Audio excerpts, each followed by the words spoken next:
They said the truth would set me free. Turns out, in Judge Whitmore's courtroom, the truth was just another casualty. By the time his gavel struck, I was already halfway to being branded a criminal. I'd covered wars, exposed corrupt mayors, and stared down armed militias, but nothing prepared me for the polite venom of a white man in a black robe, cloaked in the authority of the state of New York. My crime? Asking questions that no one in power wanted answered. It started 3 months earlier, on a damp Tuesday morning in Brooklyn. I was at my desk at the Sentinel, sifting through budget reports for the city's public housing system, when my phone buzzed. The number was blocked. Ms. Carter. The voice was low, male, and tight with urgency. If you want the biggest story of your career, meet me at Pier 49 tonight. 10 o'clock. Bring no one. It was the kind of call you either ignore or chase until it swallows you whole. I've never been good at ignoring. By the time the night fog rolled over the East River, I was their recorder in my pocket, press badge tucked out of sight. A tall figure emerged from the mist, glancing over his shoulder like a man who knew shadows could kill. I work for the Department of Defense, he whispered. They're hiding something. And it's not just illegal, it's treason. Before I could press him for details, headlights slashed through the fog. 2 unmarked SUVs screeched to a halt. Men in tactical gear poured out, barking orders. My contact shoved a flash drive into my hand, his eyes burning into mine. If I don't make it, get this to the public. Seconds later, he was face down on the pier, hands cuffed. I was next. They called it obstruction. They called it interference. They called it anything but what it was: journalism. 3 days later, I was sitting in the defendant's chair in courtroom 6B, staring at Judge Whitmore. 62, pale as parchment, with silver hair combed so precisely you could measure time by it. His reputation? Tough, but fair, according to the Herald. But that was when his defendants didn't look like me. The prosecutor, a smug young ADA named Lance Merrill, didn't waste time. Ladies and gentlemen of the jury, this is not about journalism. This is about a woman who thinks the law doesn't apply to her. I felt every juror's eyes on me. Mostly white, mostly older, the kind who'd never been stopped for walking through the wrong neighborhood at night. My lawyer, Malik Thompson, leaned toward me. "Stay calm," he murmured. "We'll get our turn." But when it was our turn, Whitmore cut him off at every objection. Evidence we tried to present? Irrelevant. Witnesses we called? Not credible. When Malik asked to introduce the flash drive, the same one I'd been given that night, the judge's gavel came down so hard the sound bounced in my chest. "This court will not allow stolen government property to be used in its proceedings," Whitmore barked. I caught the prosecutor's smirk. He knew the jury would never see what was on that drive. He also knew it contained proof that the Pentagon had funneled millions into covert operations targeting American citizens, a violation of federal law. And thanks to Whitmore, it would die in the dark. By day 4 of the trial, the verdict was as inevitable as sunrise. "Guilty," the foreman said, not meeting my eyes. Whitmore's sentence was swift. 6 months in county jail, followed by 2 years probation. Gasps rippled through the courtroom, not because of the injustice, but because a journalist, a black woman journalist, had dared to stand toe-to-toe with the machine. As the bailiff moved toward me, I caught Malik's eye. "We're not done," I whispered. Because Whitmore didn't know one thing. That flash drive wasn't the only copy. The county jail smelled like bleach and resignation. The fluorescent lights buzzed like they were mocking me. The guards treated me like an inmate first, a woman second, and a human being dead last. On my 3rd night inside, I was called to the visitation room. I expected Malik. Instead, a young woman with sharp eyes and a press badge slid into the chair opposite mine. "Name's Riley Nguyen," she said. "Freelance. I know about the drive." My pulse kicked. "How?" "Let's just say you're not the only one Whitmore's tried to silence. I have friends who saw the SUVs that night. Friends who work in places where files go missing." She slid a folded piece of paper under the plexiglass. "It's the encryption key." I stared at it. "You got the data?" "Not yet, but I know who has it. And they're willing to talk if you give me your blessing." Blessing. It was an odd word in that setting, but I gave it anyway. The next week, Malik came to see me. His face was a mix of exhaustion and something that looked a lot like hope. "Riley's working fast," he said. "If what's on that drive is as explosive as she says, Whitmore's days on the bench are numbered. And Merrill? He might be looking at prison." I leaned in. "And the Pentagon?" His smile was grim. They'll wish they never heard your name. But Whitmore wasn't blind. Word had started leaking, not the data itself, but whispers. And in politics, whispers are blood in the water. One morning, I was pulled from my cell and led to an interview room. Whitmore was there. No robe, just a gray suit and a face carved from granite. "You're making a mistake, Miss Carter," he said, sitting across from me. "There are forces in this country you don't understand. People who will burn you to ash if you keep pushing." I held his gaze. "I've already been burned. And I'm still here." He leaned back, studying me like I was an animal he couldn't decide whether to cage or kill. "You think the law is on your side. It's not. The law serves the state, and the state decides who wins." I smiled, slow and deliberate. "Then maybe it's time the people decided who the state serves." For the first time, I saw something flicker in his eyes. Not fear, not yet, but the knowledge that his grip wasn't as ironclad as he thought. Because outside those walls, a storm was building. The storm had a name, and her name was Riley Nguyen. While I counted the days in concrete and steel, Riley was out there with a journalist's instinct for blood and a hacker's patience for locks. She knew the story wasn't just about me or Whitmore, it was about a government willing to sacrifice its citizens to keep the machine running. The first crack came when a small online publication, the Public Ledger, ran a headline. Sources claimed DoD operated covert surveillance on U.S. citizens. No names, no documents, just enough to raise eyebrows and draw fire. Cable news pundits pounced, each spinning it to fit their audience. On one channel, I was a rogue journalist endangering national security. On another, I was a hero in chains. But the real explosion came 48 hours later. Riley's article dropped at 2:13 a.m. Time to hit while the East Coast was asleep and the West Coast was just restless enough to light the fuse. She didn't publish the entire drive, she published excerpts. Memos stamped top secret. Internal emails between Pentagon officials using phrases like civilian targets, covert influence operations, and plausible deniability. One document in particular caught the public's attention. Per Directive 4.5, proceed with targeted surveillance of journalists, community leaders, and political activists deemed high risk to national stability. Discretion advised. My name was on page 3, highlighted.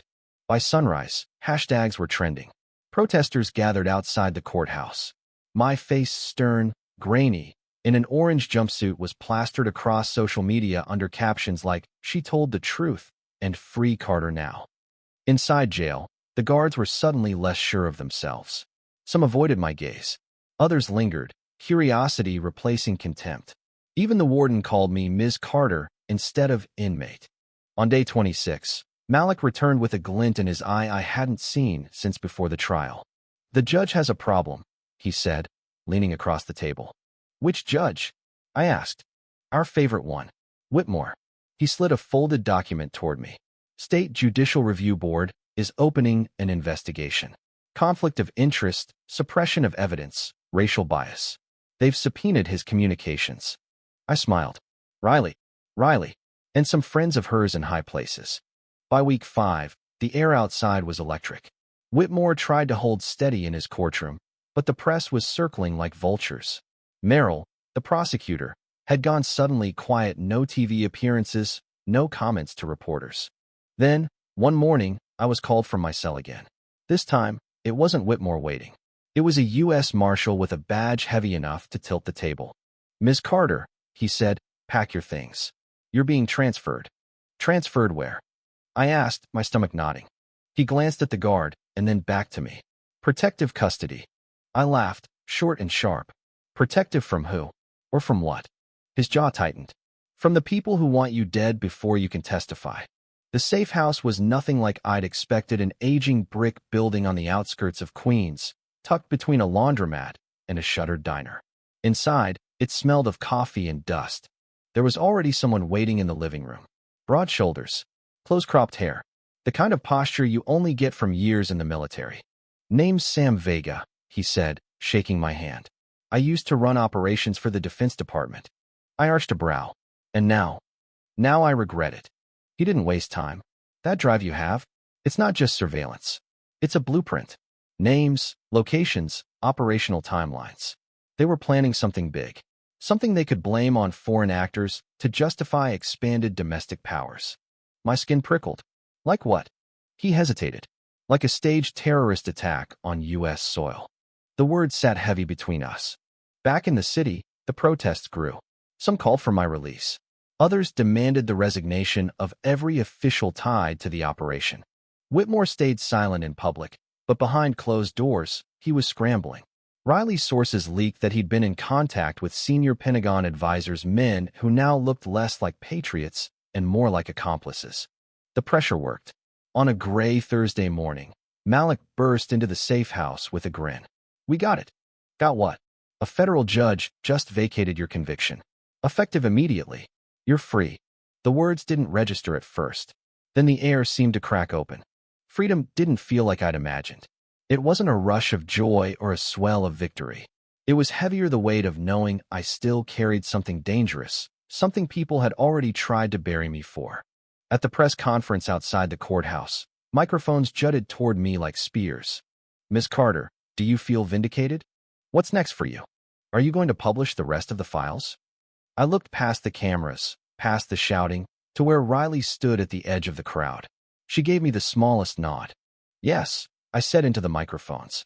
The public deserves to know everything. The Pentagon didn't wait for the rest of the files to drop. Within days, resignations started rolling in. 2 senior defense officials, 3 deputies, a handful of contractors. Merrill was indicted for prosecutorial misconduct.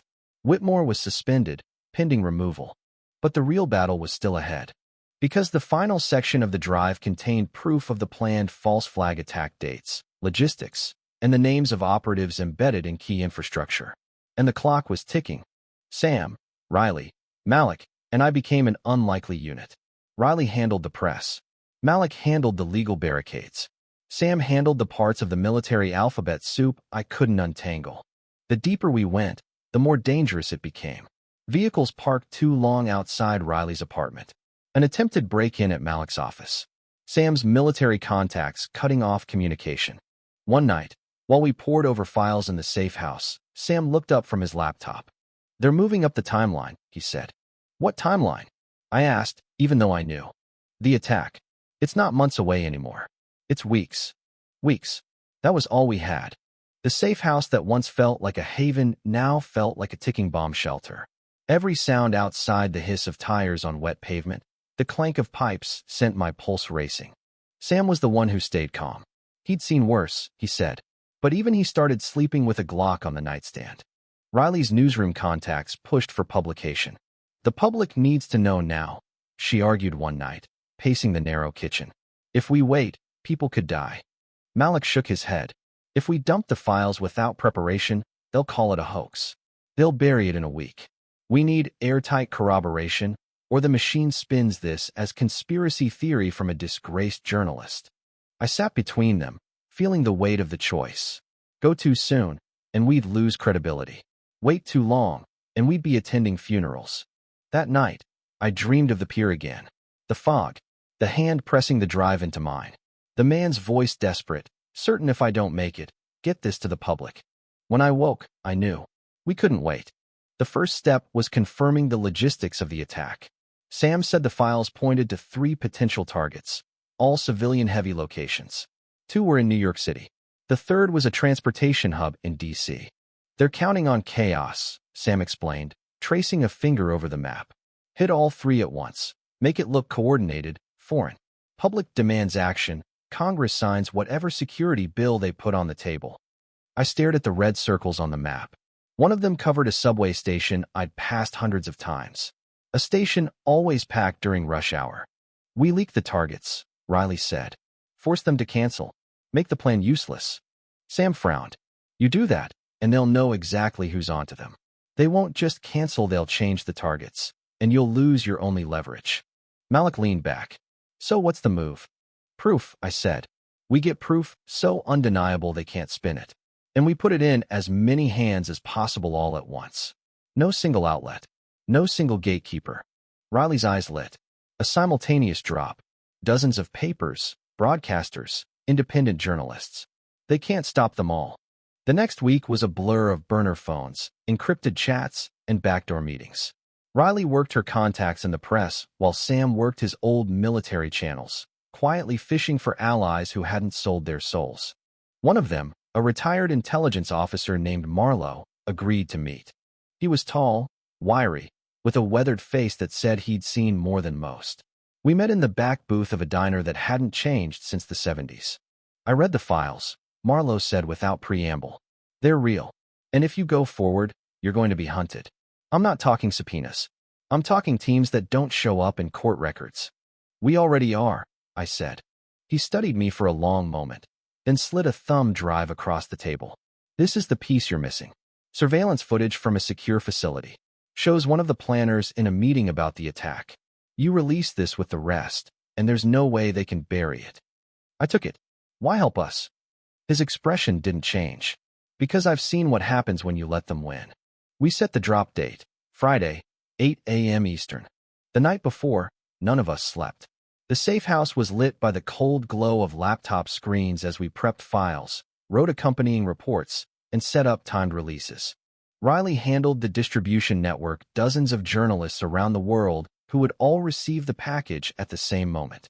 Malik drafted the public statement, making sure every word was legally bulletproof.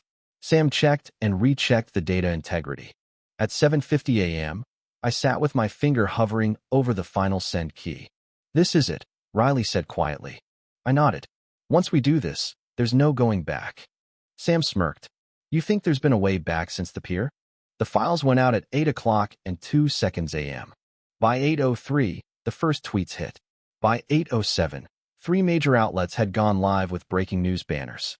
By 8:12, the footage Marlowe gave us was running on every major network. It showed a windowless conference room, a long table, and 6 men in suits. A map of the United States was projected on the wall. One of the men, later identified as a senior Pentagon strategist, pointed to the 3 target sites, outlining casualty estimates like he was reading grocery prices. The reaction was instant and volcanic. Markets dipped. Cable news anchors tripped over themselves to explain. Protesters doubled in size outside the Capitol. And Whitmore. By noon, he'd resigned for personal reasons. Merrill followed 2 days later, facing federal charges. But the machine didn't go quietly. That night, as I walked back from a radio interview, a black SUV slowed alongside me. The window rolled down just enough for a man's voice to slip out. You should have taken the deal, Miss Carter. Before I could react, the SUV sped off, taillights vanishing into the dark. When I got back to the safe house, Sam was already on alert. We need to move you. Tonight. We split up, Riley to a friend's loft in Brooklyn, Malik to his sister's place in Jersey, me to a secure location Sam refused to describe until we got there. It turned out to be a cabin upstate, surrounded by woods so quiet I could hear my own breath. You'll be safe here, Sam said. At least until the hearings start. The hearings? Congress had no choice but to launch a full investigation. And they wanted me to testify. Walking into that chamber weeks later, I felt the eyes of the country on me. The room smelled of polished wood and ambition. Cameras lined the back wall. Senators shuffled papers, trying to look neutral. When I raised my right hand and swore to tell the truth, I thought of the man on the pier, of the nights in jail, of Whitmore's cold eyes. I told them everything. The call, the pier, the arrest, the trial, the drive, the files, the plan. Some senators shifted uncomfortably. Others looked furious at me, at themselves, at the fact that the mask had slipped in public view. When I was done, there was silence. Then applause. It started with a single clap from the public seating area, then spread. Even some senators joined in. Not because the fight was over, but because the truth had finally been spoken in a place built to contain it. Outside, reporters swarmed. I answered what I could, dodged what I couldn't. One asked, "Do you think this changes anything?" I thought about the files, the resignations, the hearings. About the one still in power, still pulling strings. It changes something, I said. And sometimes, that's enough to start changing everything. The hearings dragged on for weeks. Every day, new witnesses came forward, whistleblowers, former contractors, low-level clerks who'd been told to just file it and keep quiet. Each testimony added weight to the truth we had already released. Public opinion shifted fast.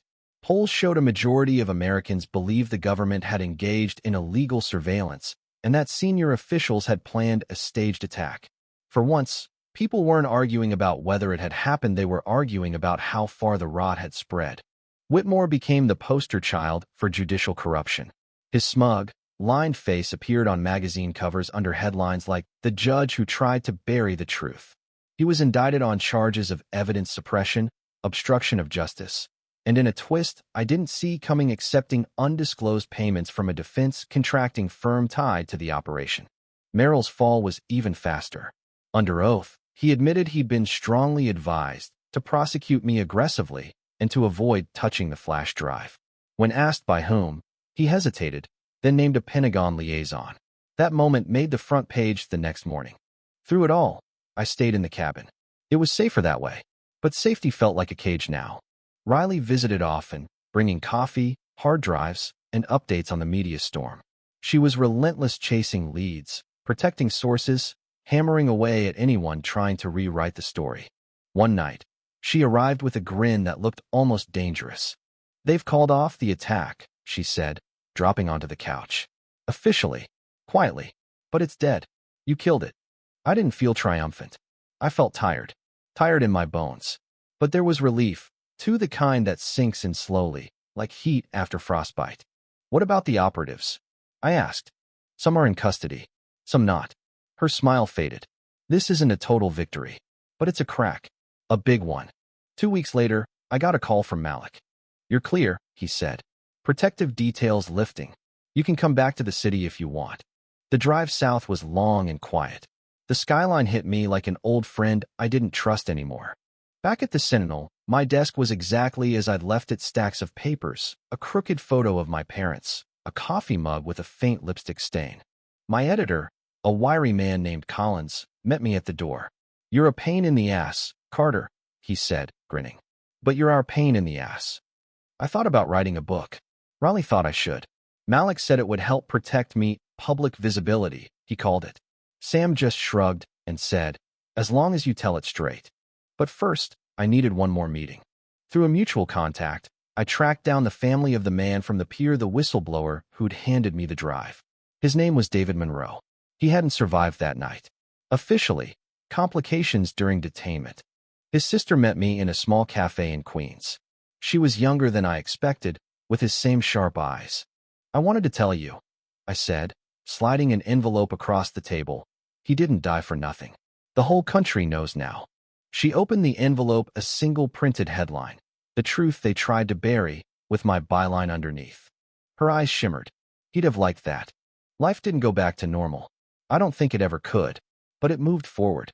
Riley's piece won a Pulitzer. Malik became a go-to attorney for whistleblowers. Sam disappeared back into the quiet corners of the country, occasionally calling from unlisted numbers to say he was still alive. As for me, I went back to reporting. Not because it was safe, it never would be, but because stopping felt like letting them win. One rainy evening, months later, I was walking home from the newsroom when I saw a man in a dark coat leaning against a lamppost. He straightened when he saw me. "You made powerful enemies," he said. His voice was low, unfamiliar. "I've made worse," I replied. He handed me a plain manila envelope. "Then you'll want to see this. Different players. Same game." By the time I looked up, he was gone. Back in my apartment, I opened the envelope. Inside, photos, documents, and a note written in the same cramped handwriting I'd seen on the flash drive. "If you're reading this, it means they never stopped." I sat there for a long time, staring at the papers, listening to the city breathe outside my window. I could walk away. I could burn the envelope, forget the faces, go on pretending the story was over. But I already knew I wouldn't.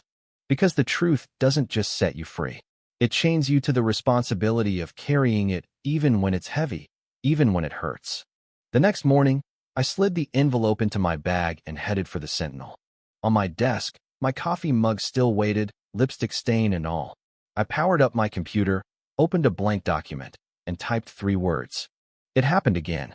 Weeks later, when the next hearings began, someone in the public seating area clapped after my testimony. Just one person at first, then another, then the whole room like the last time. The faces were different. The names were different. But the applause felt the same. And I realized something. They hadn't just been clapping for me. They'd been clapping for the fight. The fight that never ends, but always matters. Months later, walking through a crowded New York street, I passed a mural I hadn't seen before. It showed a black woman holding a microphone like a torch, her hair wild in the wind, her eyes unflinching. Underneath, in bold letters, it read, "Tell it anyway." I stopped, took a photo, and kept walking. Because I would. Always. Thank you for listening. If you find it interesting, please like and subscribe to follow the next stories.